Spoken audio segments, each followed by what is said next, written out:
இல்லையா? அப்போ அப்படி இருக்கும்போது அந்த இடத்தை வந்து அசுப கிரகங்களுடைய பார்வையும் அதுக்குள்ளார வந்துடும். அப்போ அவர்களுக்கு வந்து பார்த்தீங்கன்னா திடீர்னு பயம் இருக்கக்கூடியது, அவசர குணம் இருக்கக்கூடியது, அவசரப்பட்டு என்ன பண்ணுவாங்க, முன்னாடி போய் ஒரு காரியத்தை ஆரம்பிப்பாங்க. அந்த மாதிரியான அமைப்புகள், இதனால் அவர்களுக்கு வந்து இழப்பு, விரயம் இதெல்லாம் இருக்கக்கூடிய வாய்ப்பு இருக்குங்கய்யா.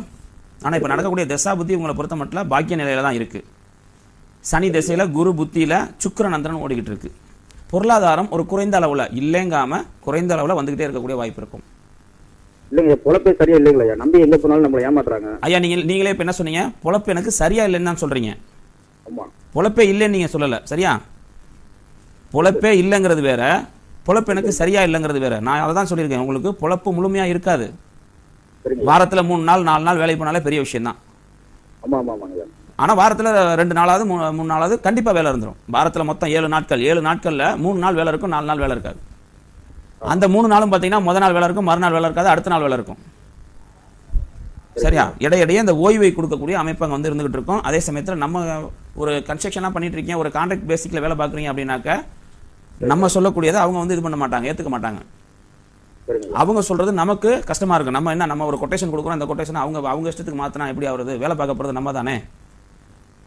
அந்த அமைப்புகள் எல்லாம், அந்த எண்ணாலைகள் எல்லாம் அங்கே உள்ள ஏற்படுத்தும். அப்போ எப்படி நமக்கு அங்கே அந்த இடத்துக்கு போவோம் திருப்பி? இப்போ ஒன்றும் வேணாம் சார், நீங்கள் இப்போ என்ன ஒர்க் பண்ணுறீங்க? ஒரே நிமிஷம், நான் இப்போ என்ன சொன்னேன், கன்ஸ்ட்ரக்ஷன் ஒர்க்னு சொன்னா இல்லையா? உங்க ஜாதகத்தை பார்த்து தான் சொல்றேன். கன்ஸ்ட்ரக்ஷன் ஒர்க்னா என்ன? பில்டிங் கான்ட்ராக்ட் ஒர்க் தானே அது. இல்ல ஒரே நிமிஷம், நான் அந்த இது ஜாதகம், உங்க ஜாதக தொடர்பா நான் சொல்லிடுறேன். அப்ப கன்ஸ்ட்ரக்ஷன் ஒர்க்குங்கும் போது கட்டடம் சார்ந்த துறை, தொழில். இப்ப இதுல போய் நீங்க ஒரு கொட்டேஷன் கொடுக்குறீங்கன்னு சொன்னேன் இல்லையா? அந்த கொட்டேஷன்ல வந்து பாத்தீங்கன்னா ஒரு பிளம்பிங் விளங்குறீங்க, ஒரு அடிக்கு வந்து ஒரு என்ன சொல்றது, ஒரு வாட்டர் லைன் செய்யறீங்கன்னு வச்சுக்கோங்க.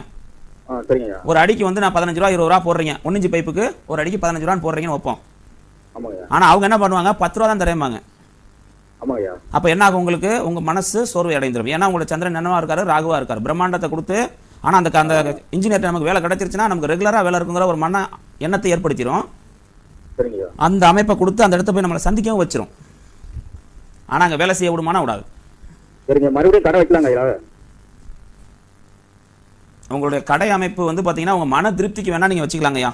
அதுல ஒன்றும் பெரிய லாபத்தை நீங்க பாத்துருக்க மாட்டீங்களா? ஏற்கனவே கடை வச்சிருந்தீங்கல்ல, பெரிய லாபத்தை ஏற்கனவே பெரிய லாபம் சந்திச்சீங்களா? இல்லையா? அதனால தானே கடை எடுத்தீங்க.